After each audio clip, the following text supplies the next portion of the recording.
Virtual reality is the new big thing.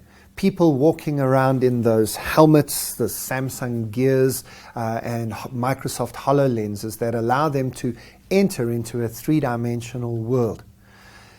It feels like it's just a teenage toy or a game at the moment. So what might we use virtual reality for in the real world and certainly in the business world?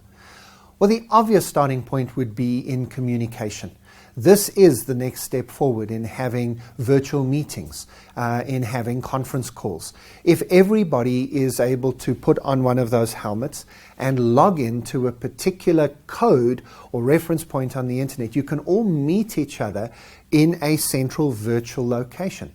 We know how to do this. You type in your PIN code for a conference call and we all enter the same conferencing space. The same will happen in virtual reality. You'll choose a location, maybe it's a beach in Hawaii or maybe it's the Salisbury Cathedral, and you as a team will go and meet in that space. Each of you will choose an avatar, a digital representation of yourself, and you'll be able to see each other in a physical space and interact. So obviously we can do meetings, we can do client meetings, client engagements, we can do conferencing, we can do press conferences and connection with other people, team meetings. There would be many ways in which we could use virtual reality for communication. We can also use it for marketing and for public relations. Marriott Hotels, for example, put up 2 virtual reality booths outside the New York City courthouse a few months ago. The city courthouse is where people go to get married, but get married quickly. Maybe they don't have enough money for a big lavish wedding. They certainly can't afford a honeymoon, so quickly off to court to get married. And as they come out of the courthouse, there is Marriott asking them whether they want to go on a virtual honeymoon. The bride and the groom get into these 2 pods. The pod has a moving floor. It has a wind and moisture simulator. And they ask this couple, where do you want to go? And so let's go to that beach on Hawaii together. And the couple go together in that virtual space, walk on the beach. They feel the waves, they hear the seagulls, they feel the wind. And they spend a few minutes on a honeymoon. Now, why would Marriott do that?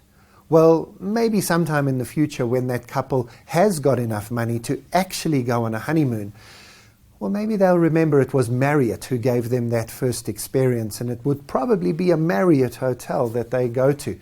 And here I am telling you about it and giving Marriott some free promotion. So there we can see immediately some of the marketing, advertising, sales potential. Of course, video games are going to go into virtual reality, and so are movies, and therefore adverts need to follow there as well. And putting advertising in a 3D space would be significant. We can also use it for retailing.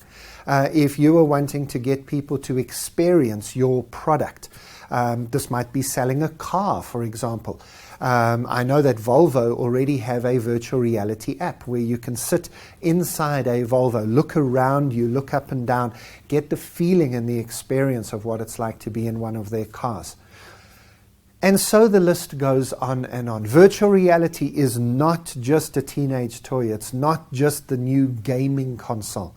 There are huge applications in every part of our lives and our businesses, and it really is worth you and your team investing some time in looking at virtual reality and how you can incorporate it into your day-to-day business world.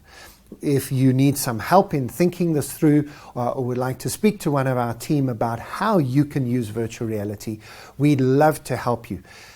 I don't think we've quite got onto the 3D cameras yet and can do this in full virtual reality, but if you want us to, we can try. Please contact us and we'd love to chat to you about this.